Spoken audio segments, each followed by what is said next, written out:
nosso terceiro momento. A gente vai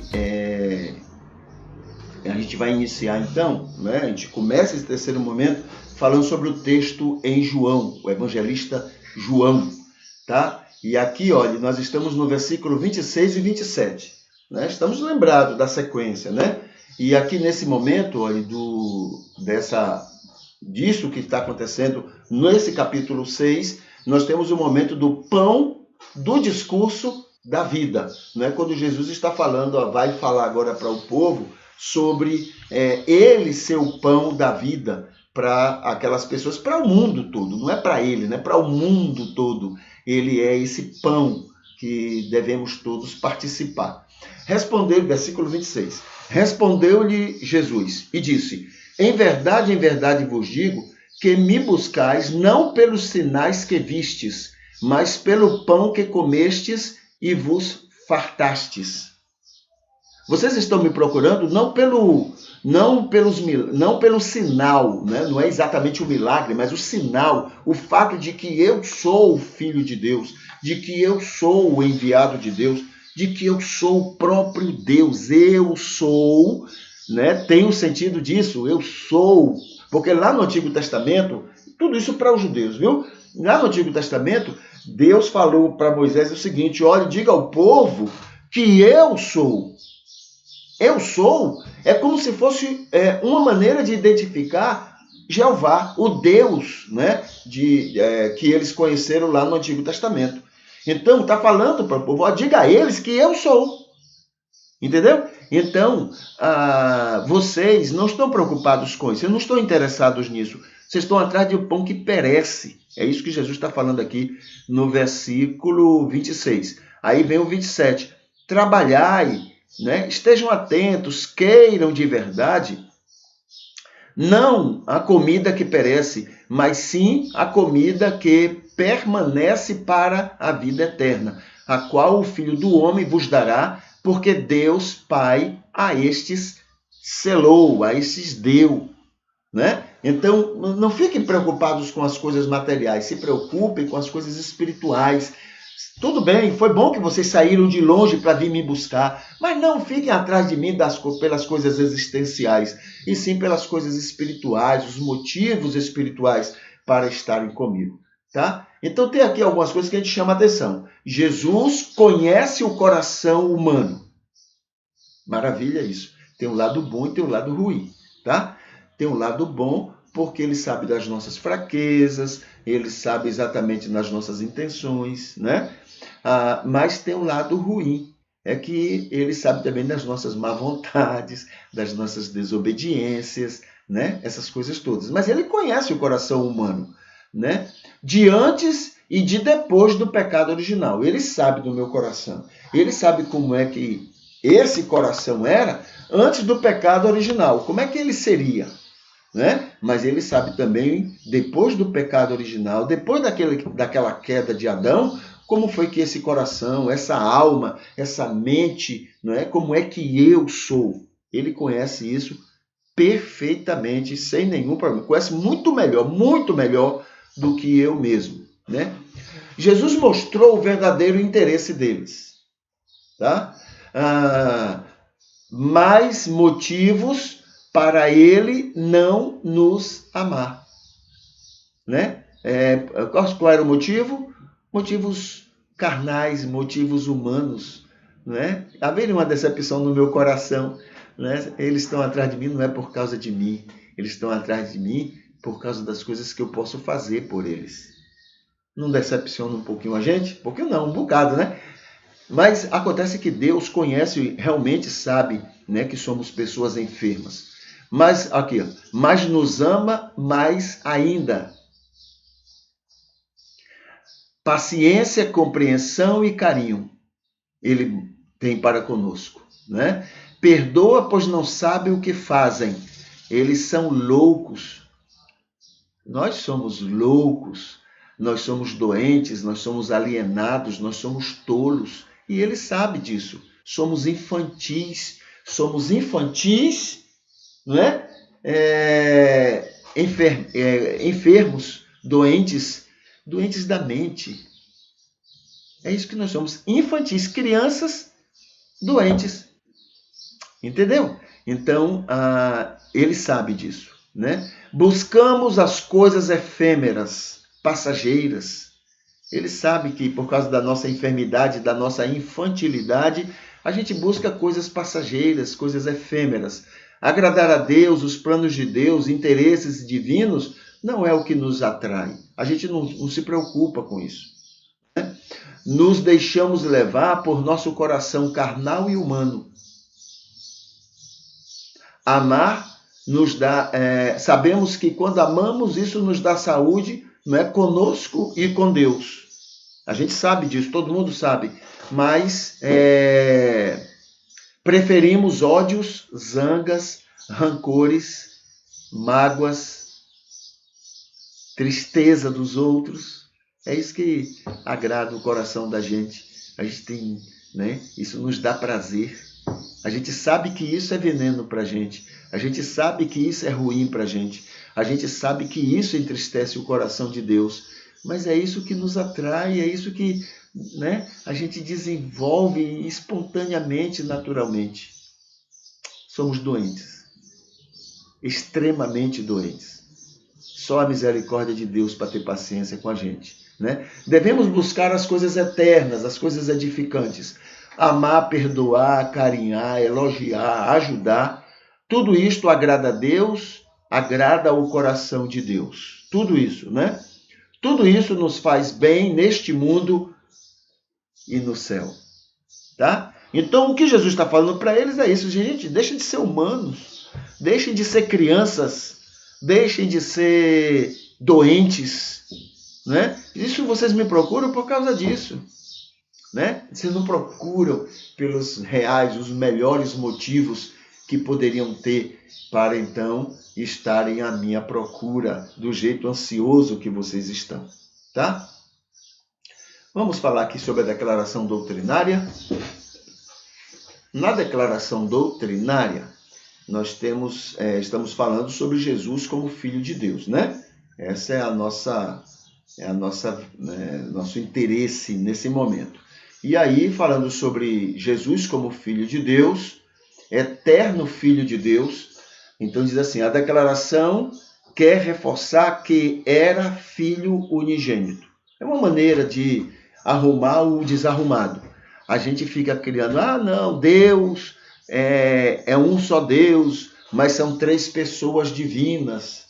Entendeu? É um jeitinho que a gente criou, né? O ser humano criou, o ser humano não, nós criamos, né? Nós cristãos criamos para não crer em 3 deuses, a gente crê em 3 pessoas divinas. É um único Deus, mas são 3 pessoas divinas. Na verdade, né? É muito boa, nesse caso é muito bom o entendimento judaico. Né? É um só Deus, mas um Deus tão completo, tão perfeito e tão infinito, né? tão inexplicável, que ele é plural. Pronto. Fechou. Né? É um só, mas ele é plural, ele ao mesmo tempo, ele é muitos, porque ele é plural. Façamos o homem à nossa imagem e semelhança. Né? É plural, ele é completo. E aí a gente criou, não é tanto assim, não, é só 3, Deus Pai, Deus Filho, Deus Espírito Santo. É um único Deus, porém, né? Foi um arranjo. Isso é um arranjo, tá? É um arranjo. A gente tem que lembrar de um único Deus que se manifesta de muitas maneiras e a gente identificou a maneira do pai, de ser pai, a maneira de ser filho e a maneira de ser Espírito Santo. Pronto, acabou. E nem podemos criticar, né, quem viu vários deuses. Isso, entendeu? Não temos que criticar, porque também eles entenderam que essa pluralidade de Deus no Antigo Testamento tinha a ver também em ele ser, né, vários deuses. E aí? Não, vamos para o inferno. Não, Deus trabalha, sabendo que somos crianças, cada um entende de uma maneira, cada um compreende de uma maneira, né? Não é isso que vai salvar ninguém, porque acredita em vários deuses. Não é isso. A única coisa que leva uma pessoa para o inferno é ela rejeitar o convencimento do Espírito, só isso. Convencimento. O Espírito convenceu que a pessoa é pecadora. Ele resiste, pronto, essa pessoa está perdida. Agora, se ele se rende, mas se rende de uma maneira diferente de nós cristãos, não interessa.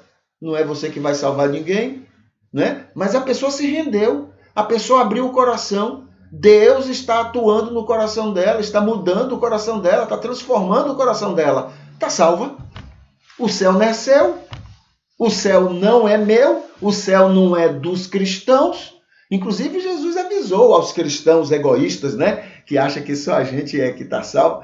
Ele diz assim, olha, eu tenho outras ovelhas além de vocês. Falou lá, João, capítulo 6, versículo 10, se eu não estou enganado. Jesus falou para os discípulos. E a gente esquece. O nosso egoísmo, a nossa prepotência faz esquecer isso. Tá bom? Então, essa confusão aqui, não é porque não são três deuses, eles são três pessoas divinas, mas é como se fossem independentes. A gente cria um bocado de parafernália para explicar uma coisa simples. Deus único se manifesta como muitos. Acabou. Ele poderia nesse momento, ele pode se manifestar de 50 milhões de maneiras diferentes, porque ele é plural, ele é completo. 50 milhões de maneiras diferentes. Não de 3 maneiras só, 50 milhões ou mais de maneiras diferentes, porque ele é completo, ele é plural. Ele quer amar, ele ama as pessoas e ele quer alcançar as pessoas. Se para isso ele precisar ser 100 milhões, né, se manifestar de 100 milhões diferentes, de maneiras diferentes, ele vai fazer, ele não vai perguntar a você, ele não vai perguntar a mim, ele não vai perguntar aos teólogos cristãos, ele não vai perguntar a ninguém, ele quer salvar.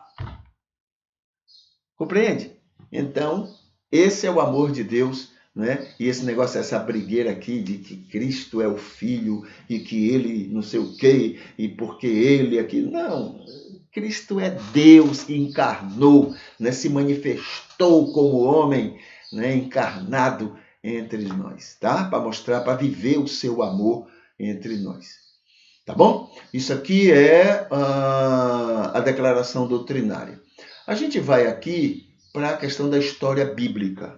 Tá? Isso faz parte do nosso interesse de conhecer melhor a respeito da teologia.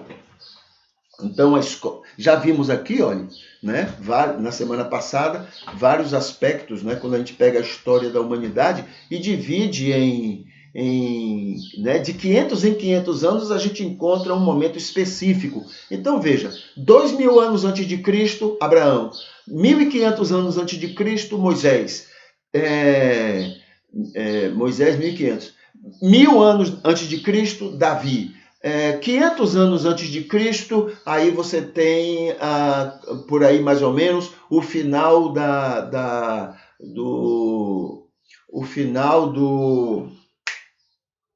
não o final, mas a época que ocorre a deportação para Babilônia, né? Então, Babilônia foi fundamental no desenvolvimento do povo de Israel, entendeu? Foi fundamental para o desenvolvimento teológico de Israel.